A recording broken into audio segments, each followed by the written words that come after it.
I'm not trying to touch you. I swear, Isaac Reed said, holding his hands up as he crouched in front of the woman in the middle of the grocery store parking lot.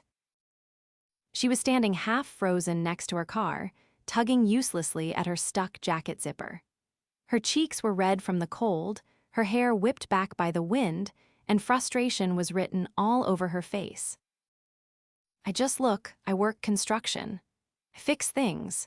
Zippers included, apparently, he added, trying not to laugh when her gloved hands yanked harder and made the zipper even more crooked. The woman exhaled a breath of annoyance and stepped toward him. Fine, but if you break it. I won't. I've got a 6-year-old at home.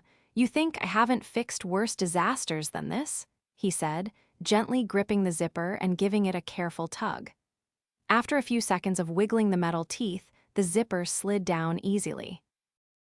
Her eyes widened. Oh, that actually worked. Isaac grinned and stood. Told you. She looked at him, then really looked at him. His clothes were worn but clean, jeans a little faded, boots scuffed from work. His jacket had a patch on the sleeve, and his hair was still dusty with sawdust from the site. You okay? He asked, noticing she hadn't moved.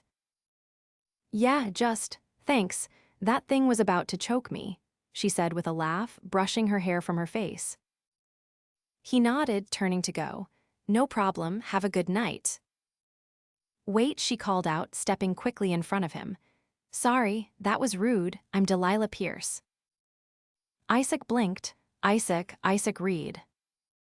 She offered her hand, and he shook it, surprised by how warm her grip was even through the gloves.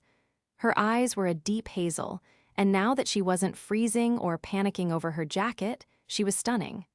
Like, stop you in your tracks kind of stunning. You're good with zippers, she said. I'm great with zippers, he replied, chuckling, and drywall and plumbing, and pretty much anything that breaks. I'm not usually this helpless, I swear. Pretty sure everyone has a stuck zipper moment, at least once in their life. She smiled again, and Isaac felt something shift in his chest. He hadn't felt that in years, not since his ex walked out when their daughter was just a baby. Delilah looked down, then back up at him.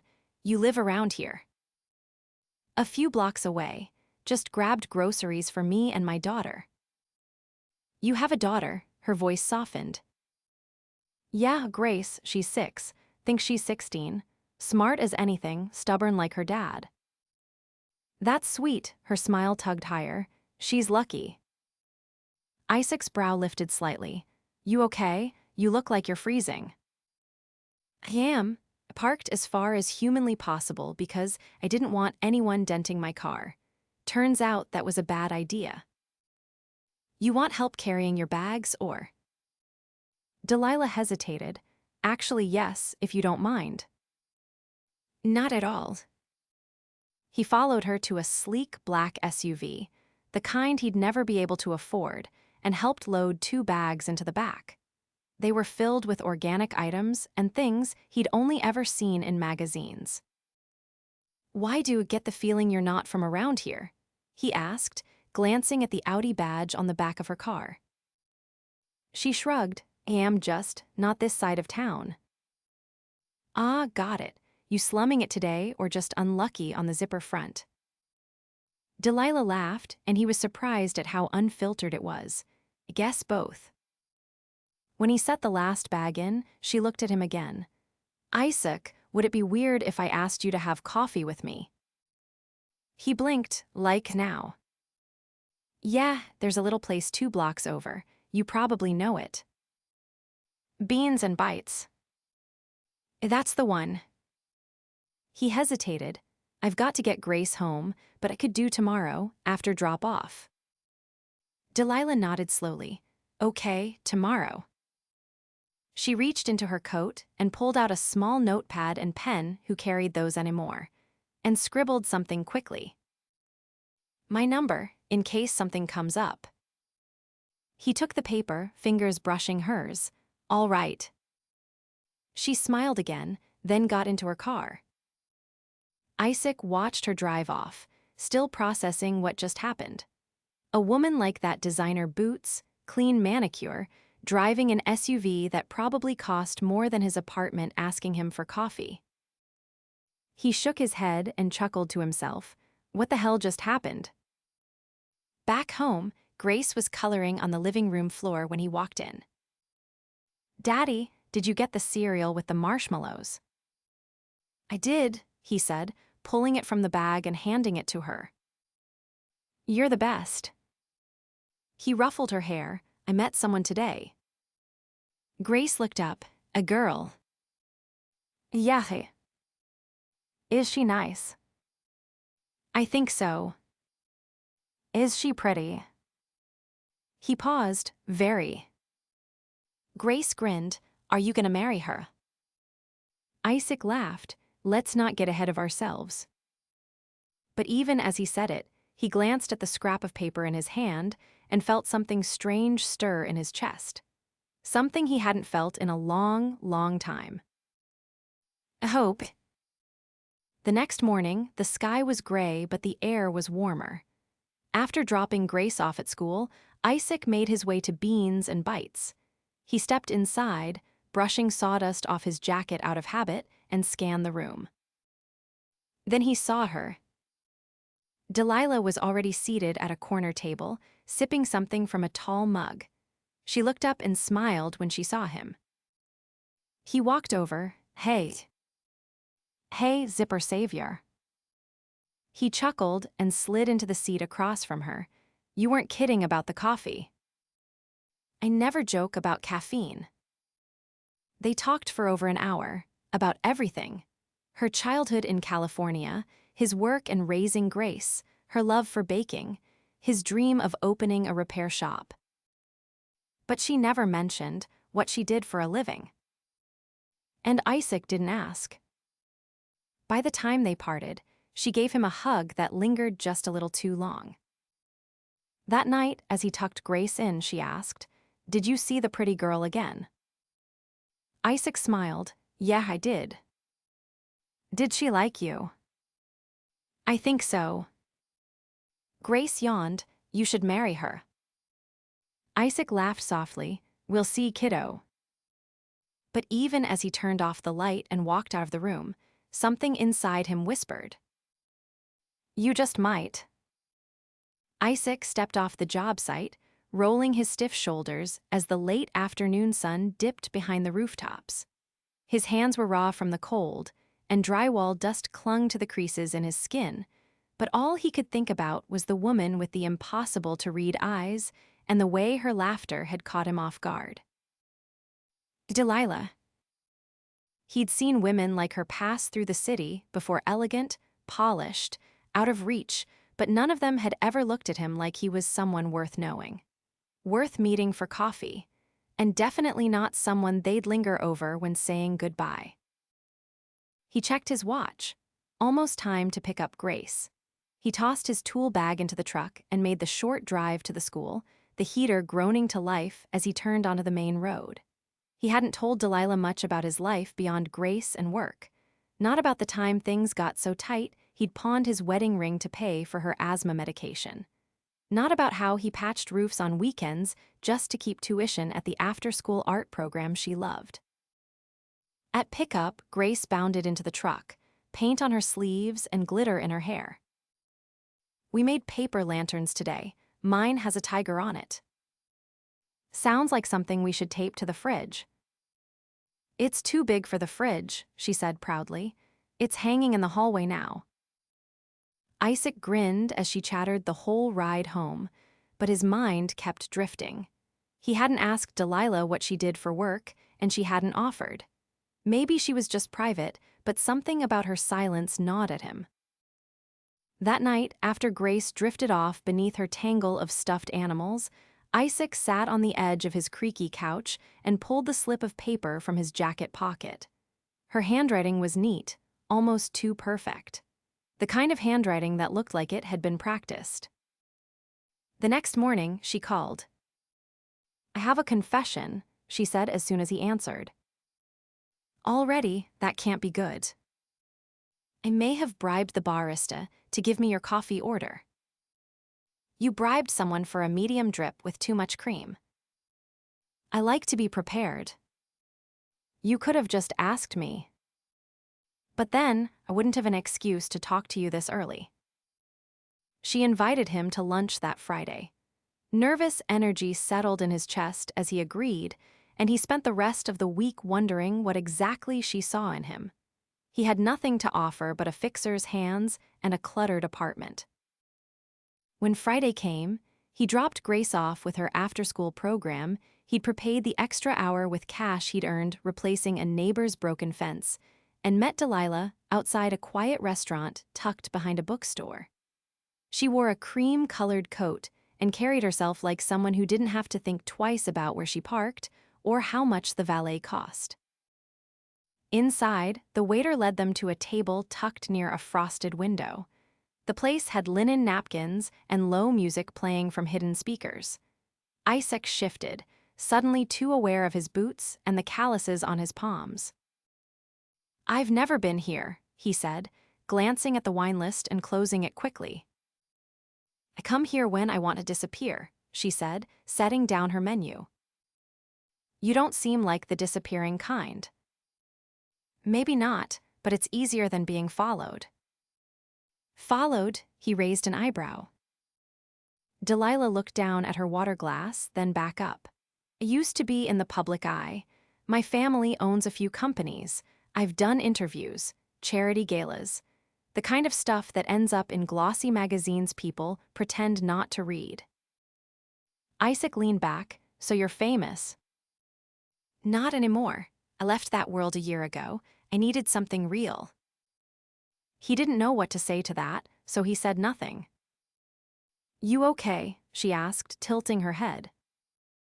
"I just didn't expect any of this. This place. That you'd be sitting here with someone like me."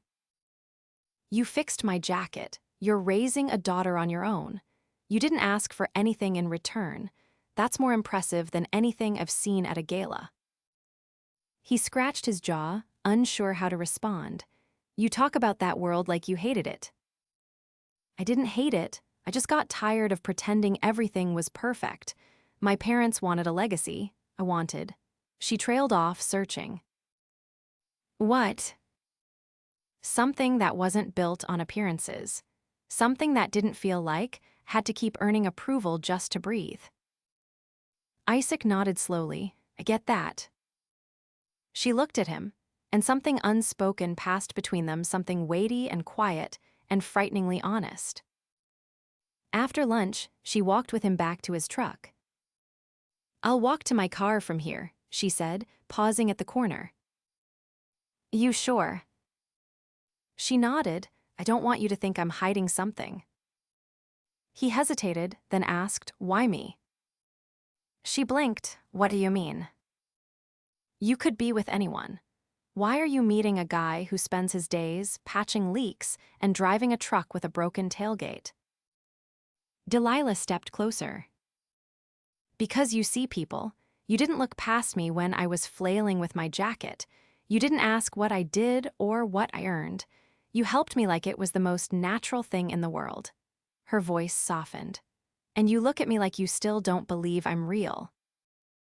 Isaac considered that. "You don't feel real, not to someone like me." She reached up and touched his cheek, just briefly. "Maybe you're exactly what I've been looking for." Then she turned and walked away, her heels clicking softly on the pavement. Isaac stood there long after she disappeared around the corner, heart thudding, the air colder now without her in it. That night, he sat on the floor with Grace, helping her glue glitter stars onto a paper moon. "Did you see the nice lady again?" she asked, eyes wide with curiosity. "Yeah." "Do you like her?" "I do." "Is she gonna be my new mommy?" she asked, without hesitation. Isaac paused, glue stick still in his hand. "I don't know, sweetheart." "But you smiled when you said her name. That means you want her to be." He didn't answer, not because he didn't want to, but because for the first time in years, the idea didn't feel impossible. It felt like a door cracking open, just enough to let in the light. Still, he knew better than to trust something that seemed too good to last. And Delilah Pierce, she wasn't just light. She was lightning. And lightning never struck twice. Isaac tapped the side of his wrench against the pipe, listening to the subtle echo in the crawlspace beneath the old house. The client, a retired woman with a kitchen sink that hadn't drained in 3 days, was upstairs baking cookies. The smell drifted down through the floorboards, but his mind wasn't on clogged pipes or warm sugar. It was on the voicemail Delilah had left him that morning. "I need your help with something. Different. Can you come by this evening? I'll send an address." The address she texted had made his eyebrows shoot up. It was in the Crescent Heights district, a part of the city he'd only seen from a distance and never had any reason to visit. The homes there sat behind guarded gates and hedges tall enough to block out the rest of the world.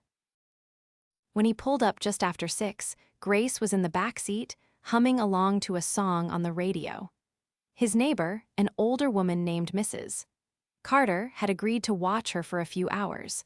She adored Grace and never said no when he asked, even though he tried not to ask often. "Be good," he told Grace as she hopped into the woman's waiting arms.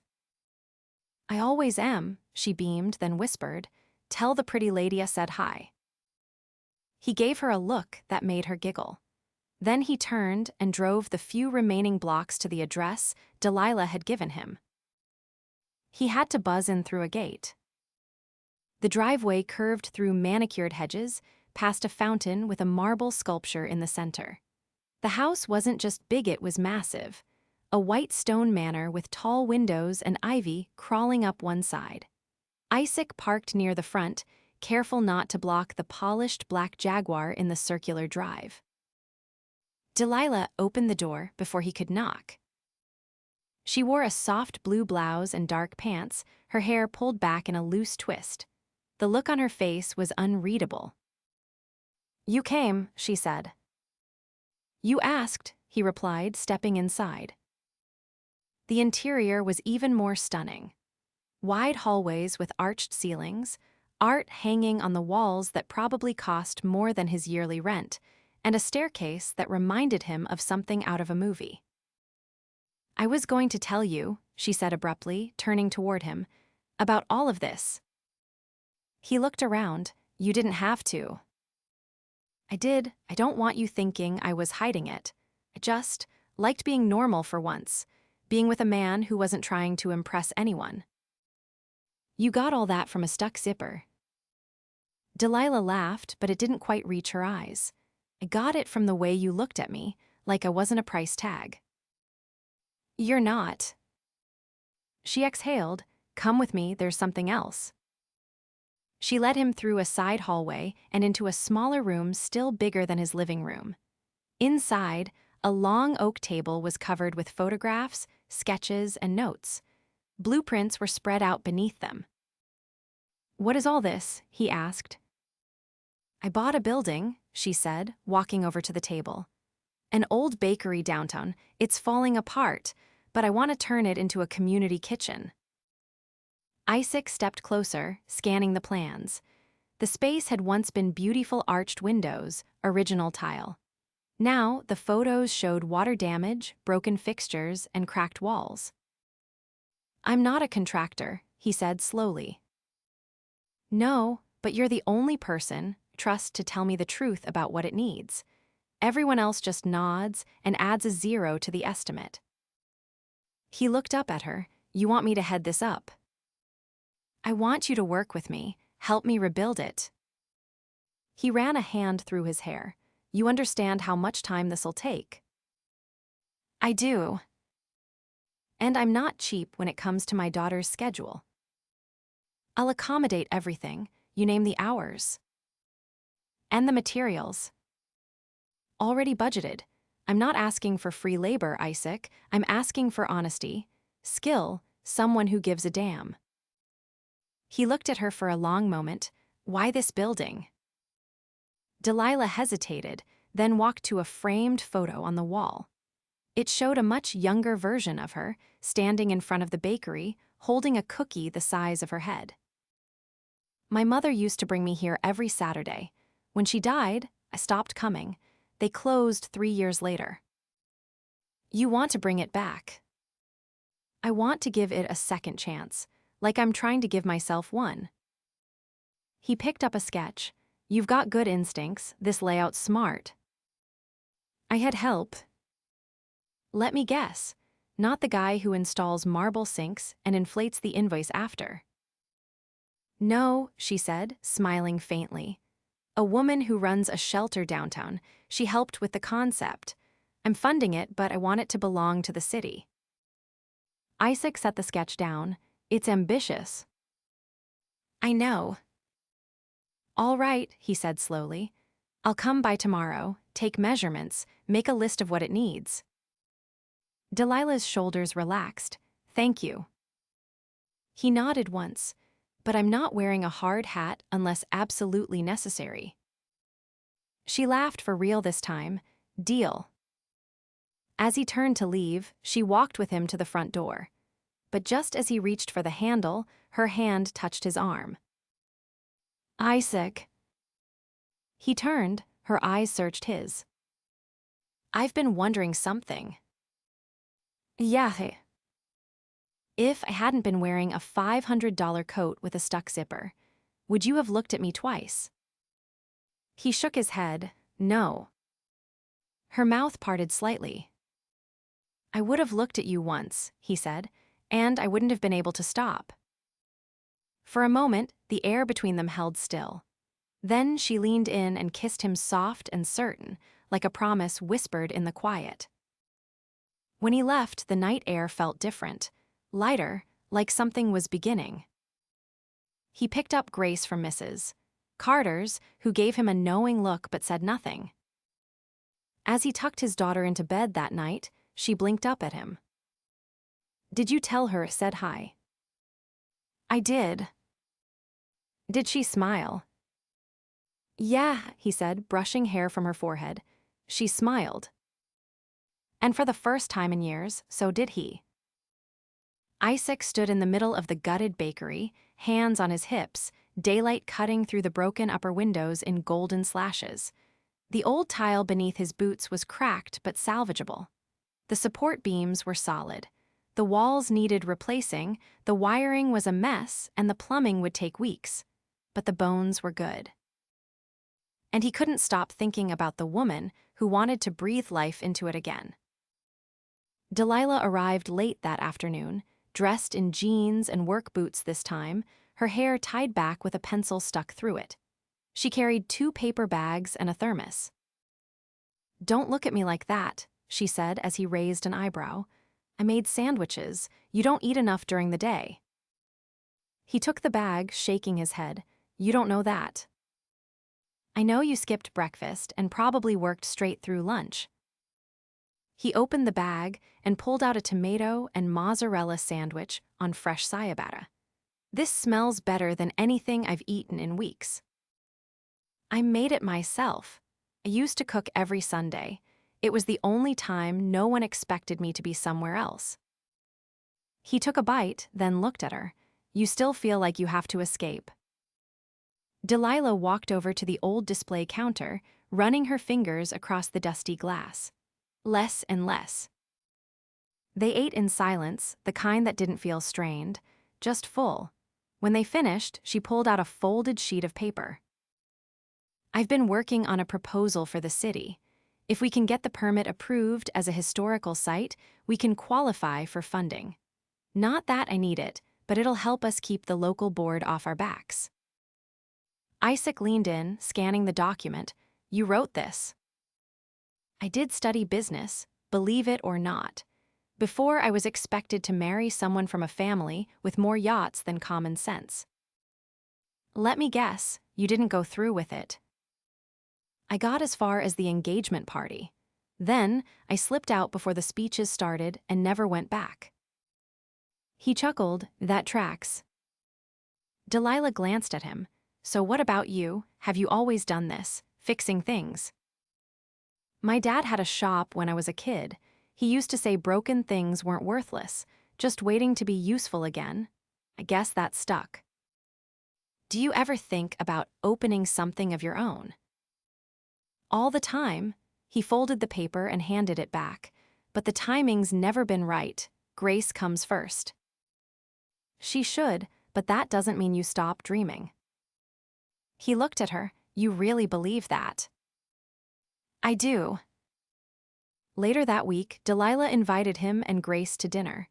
Not at a restaurant, at her house. A chef came in just to cook for them, but the evening didn't feel formal. Grace sat next to Delilah, completely at ease, asking questions about the giant painting in the hallway and the books in the library. Do you read all of these? She asked, pointing to the shelves. I try, Delilah said, but some of them are mostly for show. Don't tell anyone. Grace giggled and leaned in. Your house is really big. It is, but it's better with people in it. After dinner, Delilah and Isaac stepped onto the back terrace, while Grace played with the golden retriever Delilah had rescued a few months earlier. You're good with her, Isaac said, watching Delilah laugh as Grace threw a tennis ball toward the lawn. I like kids. I always wanted them, but I never wanted to raise them in a world where they're taught to hide how they feel. He studied her. You weren't allowed to feel. I was allowed to smile, to pose, to say the right things, but when I was angry or scared, I was told to fix my face. That didn't go away when I got older. It just got more polite. You're not like that now. That's because I stopped letting anyone else write my story. Isaac stepped closer. You know, it's funny. You say you wanted something real, but you're the one who feels like a dream. She turned, eyes meeting his. I used to think love was something you built like a brand, polished, curated, but with you it just unfolded. He reached for her hand. It's real, all of it, and I'm not going anywhere. That weekend, he brought Grace to the bakery to help him clean. Delilah met them there, wearing a t-shirt and old sneakers, hair tucked under a baseball cap.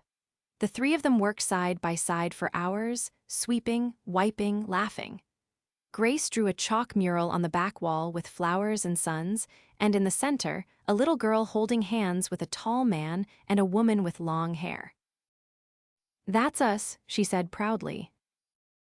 Isaac looked at Delilah. Her eyes glistened. You sure you're ready for this? He asked quietly. She didn't answer with words. She just leaned in and kissed him again, slower this time, like she already knew where this was going. 2 months later, the bakery opened. The launch was quiet, just as she wanted. No press, just neighbors, families, and the smell of fresh bread. Isaac stood behind the counter installing the final brass fixture when Delilah walked in wearing an apron, her sleeves rolled up. You missed a screw, she said, handing him the last bolt. You really going to critique the guy who rebuilt this place from the floor up? Only if he thinks I'm not going to kiss him in front of everyone. You wouldn't. She did. Later that night, the three of them sat on the floor of the bakery, the lights dimmed, the tables cleared. Grace leaned against Isaac's chest, half asleep, while Delilah traced circles on the back of his hand. You ever think about the moment it all changed? She asked. The parking lot, he said. Zipper emergency. I almost drove away. I was embarrassed. But then you looked at me like I was just a person, not someone you recognized from headlines or gossip columns. You are just a person, he said, but you're also the best thing that's ever happened to me. And you're the only man who ever made me feel safe enough to be myself. He kissed her forehead, and Grace stirred between them. Daddy. Yeah, baby. Are we going to stay here forever? He looked at Delilah, then back at his daughter. Yeah, he said, we are. And they did. The first summer breeze slipped through the open windows of the bakery, carrying the scent of orange blossoms and fresh dough. The sun, now higher in the sky, cast soft golden light across the worn mosaic tiles Isaac had carefully restored. Delilah stood behind the counter arranging fresh scones on the display trays, her movements unhurried, her expression calm in a way it hadn't been in years. Isaac emerged from the kitchen, brushing flour from his forearm. "We're getting low on that cinnamon batch. Want me to mix another round?" Delilah glanced at the line of customers still trailing out the front door. "If we don't want a riot before noon, I'd say yes." He leaned over and kissed her temple, already on it. As he turned, a woman in her 60s stepped into the shop, her narrow face lighting up the moment she spotted Delilah. "Margaret," Delilah stepped out from behind the counter before the woman could speak and wrapped her in an embrace. "You didn't think I'd miss the official community opening, did you?" Margaret's voice was warm and dry, like sun-baked earth. "I've been following the renovations through every whispered update you refused to admit you were excited about." Delilah laughed. "You always know when I'm pretending not to care." Isaac returned with a tray in hand. Delilah turned to him. "Isaac, this is Margaret. She was my mother's business partner before everything changed. Margaret, this is Isaac." Margaret's sharp eyes flicked to him, assessing. The man with the hands who put all this back together. "I had help," he said modestly. Margaret nodded. "You've done more than restore the building. There's heart in it again." Delilah smiled, her gaze softening. "There's heart in my life again, too." Later that evening, once the bakery had closed, Grace sat on a stool behind the counter, clutching a worn notebook. "I wrote a list," she announced. "It's called Things We Should Do Now That We're a Family." Delilah leaned in. "Let's hear it." 1. Go to the beach and make a sandcastle taller than Daddy. 2. Have a campfire in the backyard and tell scary stories. 3. Get a kitten. Isaac raised a brow. "A kitten." Grace nodded solemnly. "For balance, you already said yes to the dog." Delilah grinned. "She makes a compelling argument." 4, Grace continued, "have a wedding with cake and dancing." Isaac froze. Delilah's hand found his before he could react. "You don't have to say anything," she said quietly. "She's been asking for weeks." He turned to Grace. "You want us to get married?" Grace looked between them. "Only if you love each other." Delilah's fingers tightened around his. "I do," Isaac said, eyes never leaving Delilah's. "I love her." Delilah's voice caught. "I love him too." Grace grinned, triumphant. Then it settled. The ceremony took place 3 weeks later, in the garden behind the bakery. Wildflowers lined the aisle, and the tables were covered in white linens with tiny jars of honey as favors. Delilah wore a simple ivory dress, her hair swept to the side with a single heirloom pin. Grace stood between them, holding their hands as the officiant began. "I never imagined this," Isaac said when it was his turn. "Not just the wedding, any of this. You walked out of a world I never belonged to and built something with me, something real. You saw more in me than I ever saw in myself. And I promise I'll spend every day proving you were right to believe in us." Delilah's voice trembled, but she didn't falter. "You didn't just fix a building, Isaac. You fixed the broken pieces I'd tried to ignore. You made me feel like I was enough not because of what I owned, but because of who I am.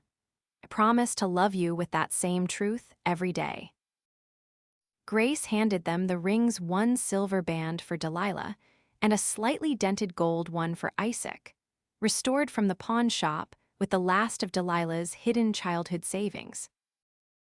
When they kissed, the crowd of friends and neighbors erupted in cheers. Grace clapped so hard, she nearly dropped the bouquet she'd insisted on holding.